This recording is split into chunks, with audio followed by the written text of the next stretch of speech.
Welcome back to the Talking Hedge. I'm Josh Kincaid, Capital Markets Analyst and host of your Cannabis Business Podcast. Today we've got Whitney Hahn, a subject matter expert with marketing. She's with Graffiti. What is Graffiti? What do you guys do? So we are a full-service creative agency here in Fremont, and we help with branding, we do marketing, app development, content creation. I mean, you name it, we probably do it. So we're going to take a look at successful marketing for your cannabis business. There's a lot of issues in the industry. Maryland doesn't allow for cannabis advertising on billboards, just like Washington State has some issues. They've since retracted on that. But some of the headways, some of the restrictions, the rules, the regulations provide a lot of uncertainty for the industry with marketing, branding, advertising.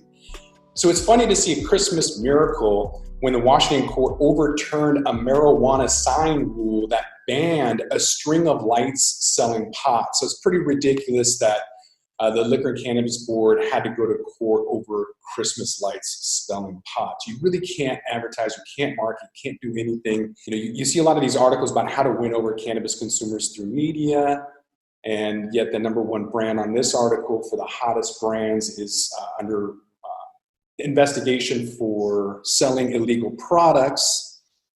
So even with branding and marketing, there's a lot of obstacles. With packaging and design, we've seen a lot of hiccups in the industry where rules and regulations from the Liquor and Cannabis Board in Washington, there was a rule that they tried to implement last year that would have affected the industry by 70% by changing the allowable shapes and colors of edible products.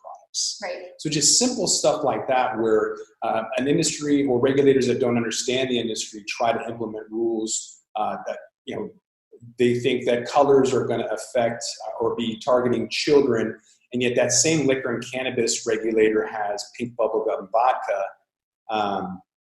And so the hypocrisy is real, but yet companies are still trying to move forward and advertise.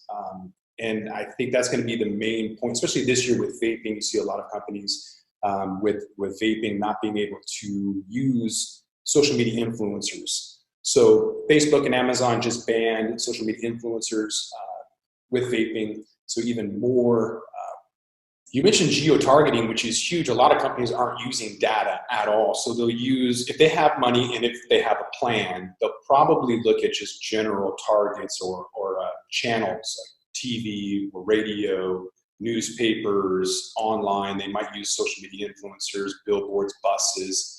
Cannabis industry, though, is incredibly constrained. They don't have access to banking. They don't have access to capital. And if they do have the wherewithal to utilize some of those marketing channels, they're definitely not using data. And being in Seattle, it's a great opportunity for strain-specific products or just flavor profiles, inventory control, all of those things, and then using texting for geo-specific areas. So I'm looking forward to 2020 beyond and seeing what the industry is going to do with that technology. But right now, I'm just not seeing it in cannabis yet. No, not yet. I think we're going to get there, though. I mean, and with so many restrictions in the industry, like I said, it's the companies are creatively advertising by, geo-targeting their audiences. They're hiring micro-influencers. Now, that might be a little bit different for vaping because obviously they just banned that. Starting your own podcast, and that just goes back to you want to be the thought leader in your industry, and people are naturally going to come to you and buy your products. Or you could hire a creative agency and have them help you with your marketing strategy, because a lot of these cannabis mostly cannabis brands, they focus so much on the product that now I feel like many of them are having to backtrack and figure out how to do marketing because they got away with just, we created this amazing product and we now try to present it to a lot of bud tenders, but nothing sells just by creating it. Like the whole saying, make it and they will come, or create it and they will come. I don't think that rule is completely true. So with that, we're going to roll this one up. I'm Josh Kincaid. I want to thank my guest, Whitney Hahn. She's a subject matter expert in marketing. She's with a company called Graffiti. Thanks for being on the podcast. Yeah, thanks for having me. How can people get a hold of you? They can reach me at my email. So it's whitney@graffiti.com, and graffiti is spelled GRAPHITI.com.